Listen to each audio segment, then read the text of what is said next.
Welcome to the second podcast of the Mike and Mike show. Hello. Mike Costantino. Hello. Mike Pontonio. We had such a good response from the first one, we figured we'd do it again. So there's a couple topics. Tonight we're at actually Training Aspects, which Mike is proudly wearing one of the shirts. Training Aspects is located in Voorhees, New Jersey, right around the corner from the skate zone. It's run by a couple of guys. Former hockey player, Steve Vax, and his partner.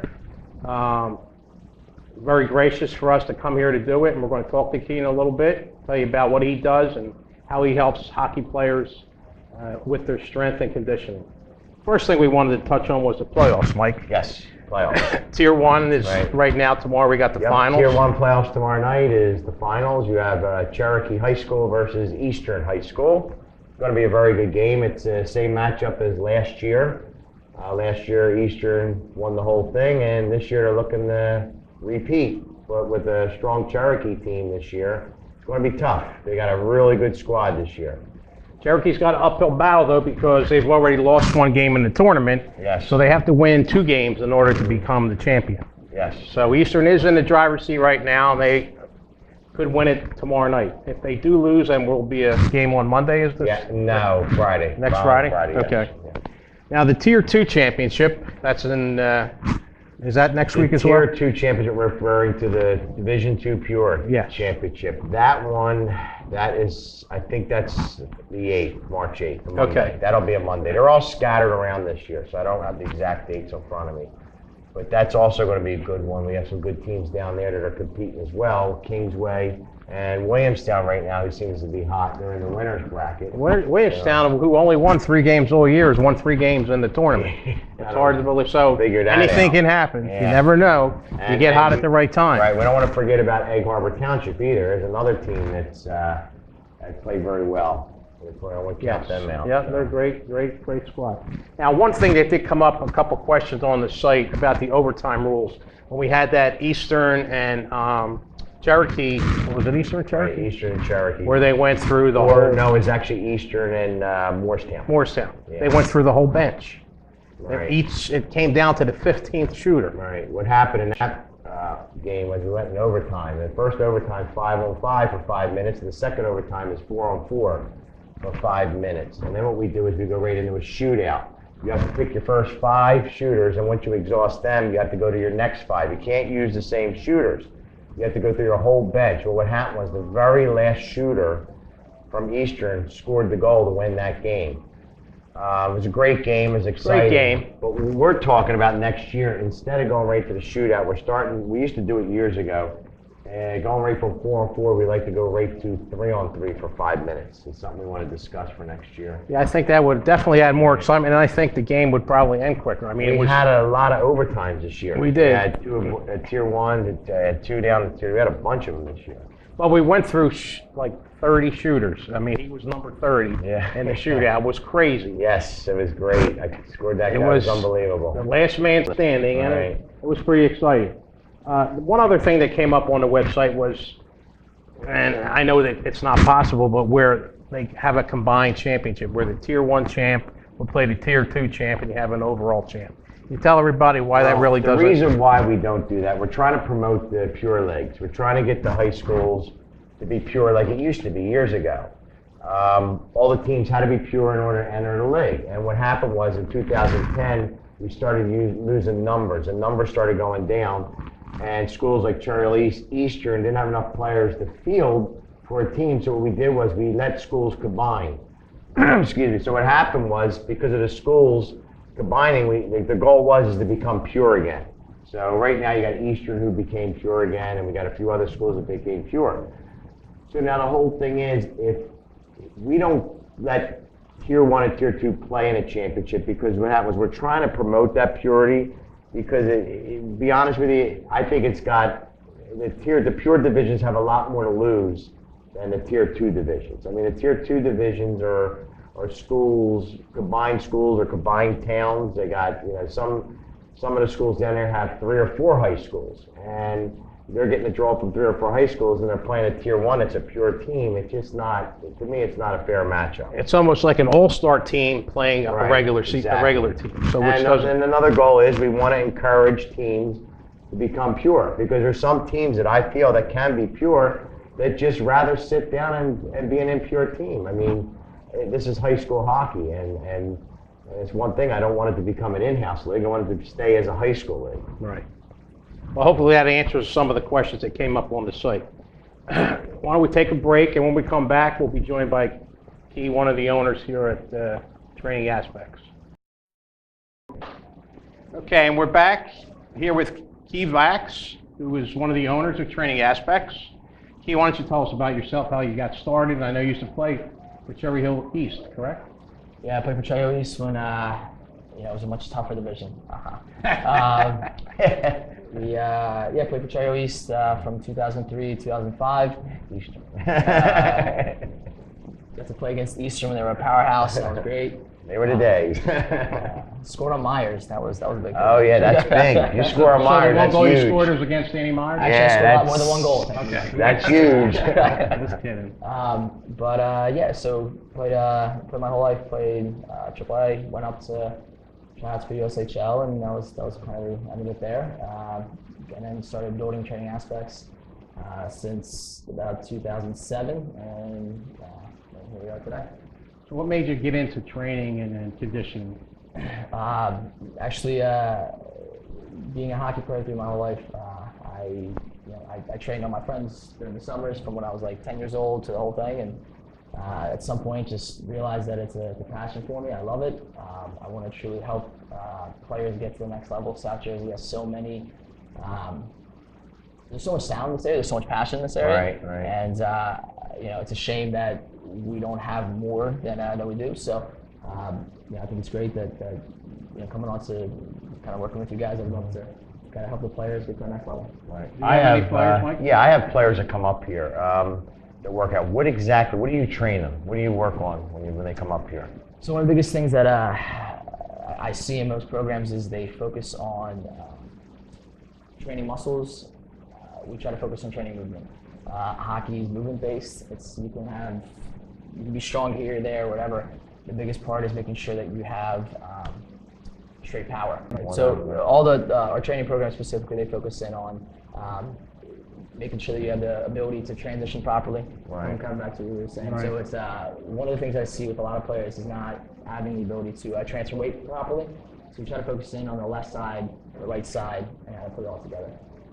Now, this gym I notice is different than a regular gym like LA Fitness or any of them. What's the difference between this place and their places with all the weights? What do you?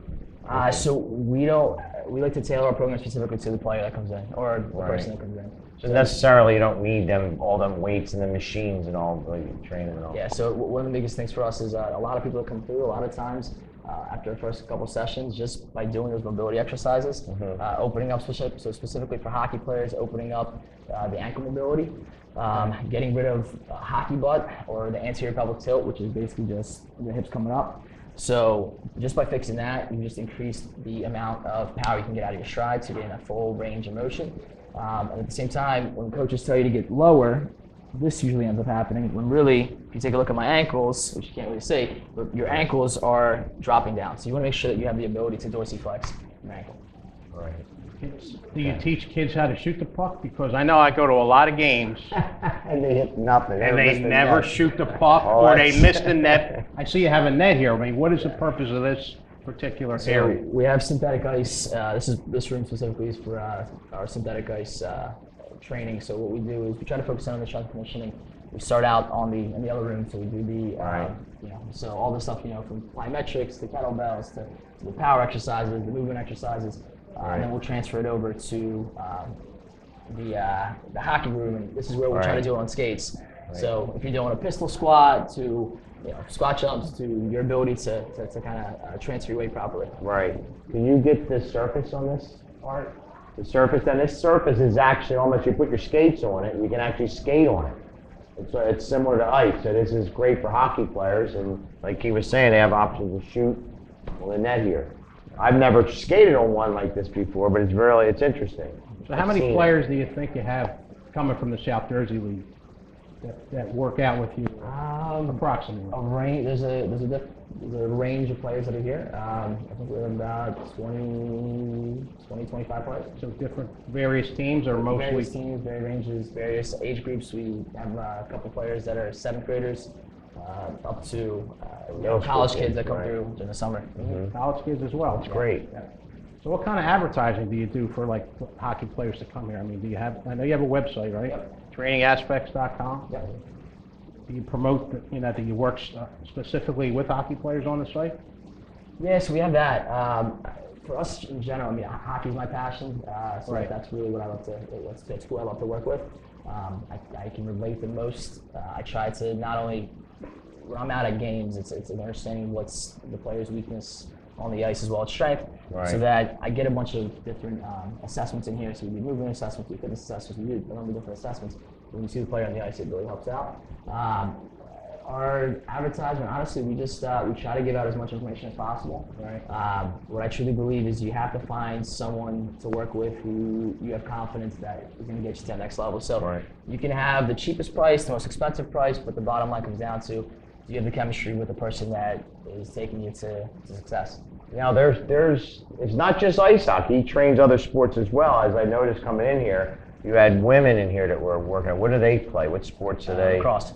play? Lacrosse players. They also train. Anybody else in other sports, he does training for that as well. So we try to focus in on lacrosse, so hockey, lacrosse, Right. fighters, football players, and we have pageant girls as well. Oh yeah. Pageant girls. Pageant girls. Yeah. More on that later.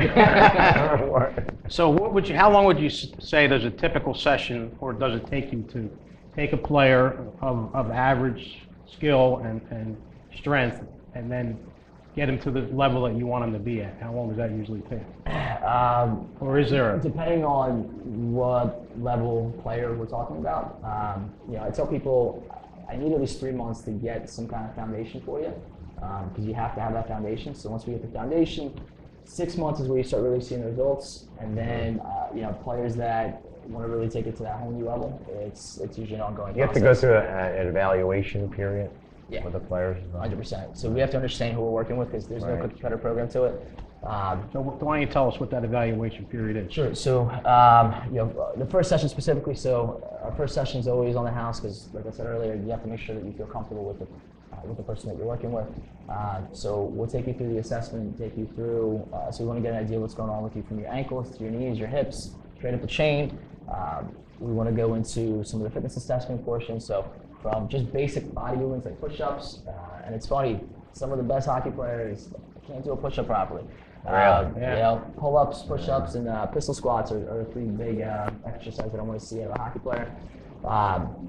From there, we'll go into some different agility, balance, and just kind of see, are you landing properly? Do you understand how to train? Again, going back to, I know I keep saying that word, but your weight transfer is the most important thing. If you think about hockey, it's all about gaining power Weight, from right. one side Right. and getting it out to the other. Because every time you shoot, you hit, it's always loading the weight, putting it out. See, this is great having a place like this, because when I grew up playing hockey all my life, back in the late 70s, 80s, we didn't have this kind of, training. Just put on the skates, lace them up, and run practice. Right. That's it. This is great. A lot of the young players out there don't, you got a big advantage today with these kind of facilities. It's great. And unlike the LA Fitnesses and the places like that, you don't have to sign up for a commitment. Right. There's no contract. The first visit or session is free to get an evaluation. Right. And then, depending on how you guys connect, you go from there. So yeah, we assess, we figure out what's gonna. The biggest thing again is you're not coming here just to get a couple sessions, and you're coming here to take yourself to the next level. So Right. we try to give you the most information we possibly can, so that we create the best program for you. And like I said, if you feel like this isn't the right place for you, there's other places you can check out. But at least you have some extra information to compare when you speak to somebody else. So back when you played in 2003, did they have the Flyers Cup back then? We did have the Flyers Cup. Eastern was playing against Malvern, which was another powerhouse. And So. Malvern, I was a coach of that You were the team. coach of I that team. remember that very well. remember that was, as well. Eastern High School was the undefeated team here in the South Jersey area. Malvern was the undefeated team in Philadelphia. It's a prep school, but they've been undefeated for like 4 or 5 years. We went up there to play, and it was a great game. We lost 3-1, really 2-1, but it was 2-1, 3-1, right. or actually 3-2. Because if you remember the goal that was scored, they had it on camera, and referees didn't see it, but we gave them a run. It was a really, was a good game. Eastern had a great team that year. Really good. The reason I bring up the Flyers Cup because now we're going into the Flyers Cup. Getting ready for the Flyers selections. Cup. Now it's the New Jersey Yeah. Delaware Flyers Cup. Yeah, we have New Jersey Delaware Flyers Cup. It consists of the teams in Jersey and Delaware. We no longer are in the Philadelphia Flyers Cup. That's another story. But this year we used to always have 8 teams in the tournament. This year we decided to put 10 teams in the tournament. The tournament starts the week of the 12th, March 12th. And we have games here in Voorhees Skate Zone and also in Delaware. The pond. Is it the pond? I think it's Ice Out Pond or something down there. Right. But So we have 5 teams from the South Jersey League this year. And, yes. Right. We got Eastern, Morristown, Cherokee, Kingsway, and Shawnee. And then we got Salesianum and St. Mark's. And how do you say that other name? It's a long name. Appaquonic, whatever team. Delaware Military Delaware. Academy. And DMA, Delaware Military Academy, correct. So it should be an interesting series. Last year, Morristown lost in the finals. Right. To Salesianum, hopefully, which was the first time that a Delaware team won for the first cup. time, yeah. It's a great game. They had a nice team this year. So who did you play for? Who was your line mates back then? Did you play for My the line Roachers? mates. Yeah, Played for Paul. And Was it EW? yes, right? Paul and I are good friends, Yes. and with EW, when we combine, yes. Yeah, my line was Andrew Roth. Andrew Roth, I know and, the name. Timmy Woods. Timmy Woods, okay. I remember, yeah. Andrew Roth, Timmy Woods. My boys. Right. And then finally, I just wanted to touch on, I know, Key, last year you helped sponsor Wings of Steel, which is near and dear to my heart. We have a golf tournament every year, and last year you were kind enough to sponsor a beer cart and supply towels. Now, March 11th, Sunday, March 11th, Cherokee is going to get into the sleds and play the Wings of Steel at the skate zone, 2:45. Tickets are $10, and then we're going to put some tickets up for sale here, right? You're going to try and sell some tickets? So, guys, the tickets will be on the website. As many people come out, it's only $10. See Cherokee come in, get in the sleds. Maybe Key will get into the sled. I'm in. Possibly. But we're going to try and promote that. You know, all the money goes towards the team. It's disabled kids. So whatever you can do, we appreciate it. Anything else you want to add, Key, about this place to convince people to come here? No convincing. It's honestly, I want people who want to take it to the next level because it's a team effort, and we're gonna be here for you. We'll take it. We'll do everything we can to get you there. So honestly, there's no sales. There's no pressure, right? There's There's no contract. Yeah. No, so I mean, the only contract is that you're coming here, we're gonna get results. If you say yes, I want to get results, then you gotta do what you gotta do. Right. So that's the only contract. Well, thanks for having us. Appreciate it, buddy. Okay. Well, I just let everybody know we're going to do another podcast follow-up, and we're going to wait until all the playoffs are over, Tier 1, 2, and second Tier 2 division, and the Flyers Cup, and we'll report back to you. Yeah, we'll wrap it up after all the games are played. Hopefully everyone enjoys what we're talking about. Send questions to the website and keep watching. Be safe. Thanks, Mike. Thank you. Good seeing you.